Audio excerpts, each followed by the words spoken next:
السلام علیکم ورحمت الله وبرکاته. نن زه غواړم حدیث تاسو وړاندې کړم چې هغه به د امید حدیث وي او یو ثبوت به هم چنان وي چې تاسو په دې پوه شئ چې زموږ الله سبحانه وتعالی موږ سره څومره مینه کوي او دا دین موږ ته څومره اسانه شوی دی. اکثر خلک دلته په عذاب او په حرام باندې بحث کوي، خو دی هیر کړي دي چې څومره دلته نور شیان دي چې الله سبحانه وتعالی موږ ته اسانه کړي دي. دا حدیث غواړم تاسو وړاندې کړم. دا حدیث صحیح حدیث دی، په مختلف کتابونو ذکر شوی دی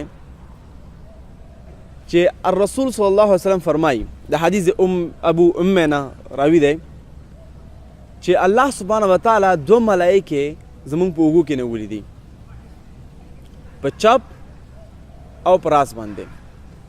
د راس ملائکه چې کوم ده هغه زمونږ نیک اعمال لیکي، او چې کله موږ نیک اعمال وکړو هغه لیکي، او یا نیت وکړو چې موږ د نیک اعمال دپاره هغه هم لیکي. د چپ چې کوم ملائکه ده هغه زموږ بد اعمال لیکي. نو چې کله موږ یو ګناه وکړو نو 6 ساعته پورې دا ملائکه زموږ بد اعمال نه لیکي. دا ملائکه ته صبر وکوه، د الله سبحانه تعالی په حکم سره ته صبر وکوه تر څو پورې 6 ساعته تیر شي. کیدای شي دا بني آدم په دې 6 ساعتو کې الله سبحانه تعالی توبه وباسي او د هغه معافي وغواړي.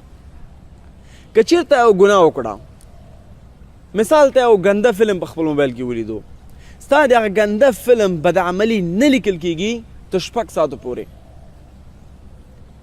او ته په دې توقع نه کېږي، دا امید نه کېږي چې ته خپل هغه ګناه باندې پښیمانه شي او توبه وباسي تر څو پورې الله سبحانه تعالی معاف کړي. نو ان شاء الله وتعالی دا حدیث وګوره، څومره بهترین حدیث زموږ ټول دپاره.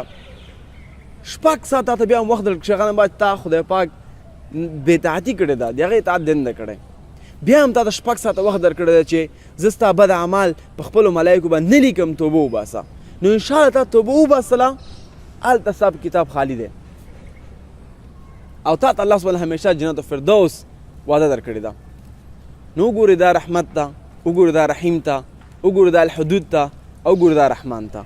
نو امید لرم ته دا ویډیو نن نه وګورې او همدغه عمل مخکې ویسې چې کله هم ته ګناهګار، موږ ټول ګناهګار یو، زه نشم ویلی هېڅوک هم د ګناه نه بچ نه دی، که هغه عالم دی، که هغه امي دی، که هغه ملا دی، که هغه دایي دی، که هغه استاد دی، که هغه پروفیسور دی، که هغه پی ایچ ډي والا دی، که هغه ماستري وایي، که هغه سپین ږیری دی، که هغه زوړ دی، که ماشوم دی. خو لیکن ځکه د حدیث رسول دی، حدیث رسول دی کل بني آدم فی خطا، موږ په ټول په خطا کې یو، لیکن موږ کې بهتره هغه دی څوک چې توبه وباسي. او زه دا وایم چې دا جنت او دوزخ دواړه د ګناهګار دپاره جوړ شوي دي. جنت ته هغه ګناهګاران ځي چا چې توبه وویستې ده، او دوزخ ته هغه چا چې توبه نه ده ویستې. نو امید لرم ته دوباره بیا اول ګناه ونه کړي، که انسان دی ګناه دنه وشوه ته 6 ساعتو کې توبه وباسې او د الله سبحانه وتعالی د رحمت د لاندې شي. امید لرم ته دا ویډیو شریکه کړې. اوس دپاره السلام علیکم ورحمت الله وبرکاتو.